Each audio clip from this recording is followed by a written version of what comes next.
من الشیطان الرجیم بسم اللہ الرحمن الرحیم وما ارسلناک الا کافۃ للناس بشیرا ونذیرا۔ قرآن کہتا ہے کہ ہم نے آپ کو ساری انسانیت کے لیے خوشخبری دینے والا اور ڈرانے والا بنا کر بھیجا ہے۔ اللہ کے رسول صلی اللہ علیہ وسلم نے امت کو سمجھایا اللہ کے حکموں کی پابندی پر کیا کیا انعام ملیں گے اور اللہ کی نافرمانی پر کیا کیا وعید ہے، کیا کیا عذاب ہے، عذاب سے امت کو ڈرایا۔ دیکھو گزشتہ کل ہم نے سنا کہ مکہ والوں سے بات کی، جب مکہ والوں نے بات نہیں کی تو چونکہ پوری انسانیت کے لیے تو ہمارے نبی نے طائف کا ارادہ کیا۔ طائف مکہ مکرمہ سے 60 میل 90 کلومیٹر۔ ہمارے نبی کے ساتھ زید ابن حارثہ جو ہمارے نبی کے غلام تھے، پیدل سفر کیا، پیدل مکہ سے طائف کا سفر پیدل کیا، 10 دن وہاں گزارے ہمارے آقا صلی اللہ علیہ وسلم نے، 10 دن۔ وہاں کی داستان تو خبر، امی عائشہ رضی اللہ تعالی عنہ نے پوچھا اللہ کے رسول صلی اللہ علیہ وسلم سے کہ احد کا جو سخت دن آپ کے اوپر پیش آیا، ہمارے نبی کو احد میں بڑی تکلیف ہوئی تھی، دندان مبارک شہید ہوئے تھے، خود کی کیلیں گھس گئی تھی، ہمارے نبی ایک کھڈے میں گر گئے تھے، بڑی تکلیف ہوئی تھی۔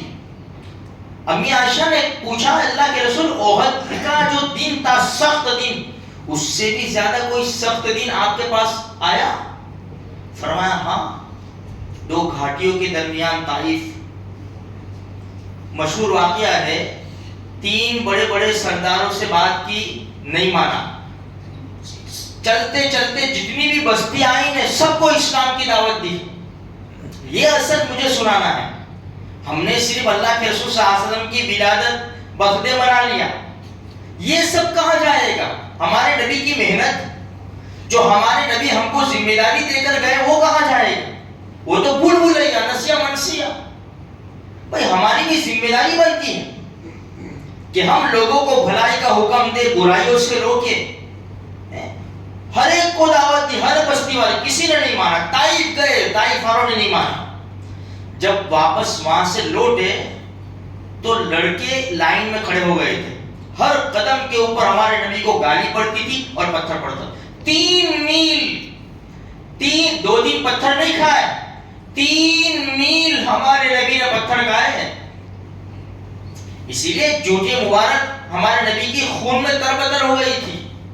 بڑی عجیب داستان ہے، ہمارے نبی کو ایک گارڈن کے اندر پناہ لینی پڑی۔ جیسے گارڈن کے اندر، باغ کے اندر داخل ہوئے تو دیکھا کہ عتبہ اور شیبہ یہ بھی دشمن ہے، مکہ کے تھے، ہمارے نبی کے رشتہ داری تھے، لیکن ہے دشمن۔ جس باغ کے اندر پناہ لی وہ بھی دشمن ہے، لیکن اندازہ لگاؤ ہمارے نبی کو ایسا مارا تھا ان لوگوں نے، ایسا مارا تھا کہ عتبہ اور شیبہ نے جب دیکھا نا تو ان کو بھی رحم آ گیا ہمارے نبی کے اوپر۔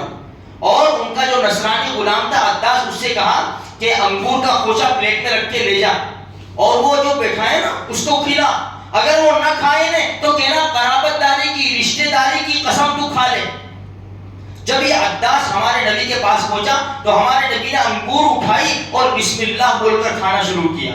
عداس نے کہا یہاں بسم اللہ کیسے؟ یہاں تو کوئی بولتا نہیں کئی سالوں سے۔ ہمارے نبی نے کہا تو کہاں کا رہنے والا ہے؟ تو عداس نے کہا نینوا کا۔ اوہو، وہ مرد صالح نیک آدمی یونس ابن متہ کے گاؤں کا۔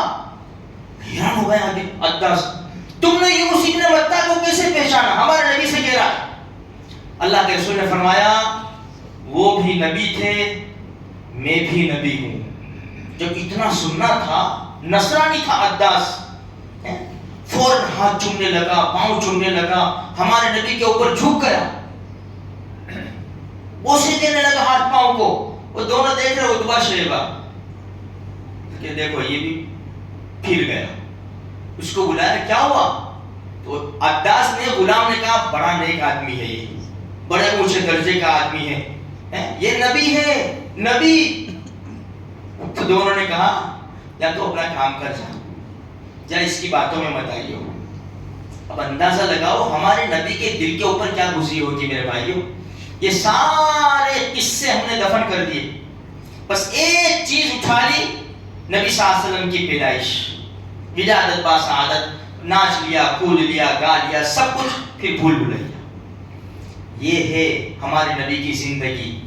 اس لیے میرے بھائیوں ہم ذمہ دار بنا کر بھیجے گئے دنیا میں, ہم عیش و عشرت کرنے کے لیے نہیں. ہمارے اوپر بہت بڑی ذمہ داری ہے. ہمارے نبی نے فرمایا کہ تم ایسی امت ہو, اللہ نے فرمایا, جو نکالی گئی ہو. کیوں؟ کہ لوگوں کو بھلائیوں کا حکم دے اور برائیوں سے روکے. اس لیے ہم اپنی ذمہ داری سمجھے میرے بھائیوں, اپنے نبی کا غم اپناوے. ہمارے نبی کا جو یہ لوگوں کے لیے جو فکر تھی, وہ فکر بھی اپنے دل میں لانے کی کوشش کریں. اللہ مجھے آپ کو سارے مسلمانوں کو نیک توفیق بخشے.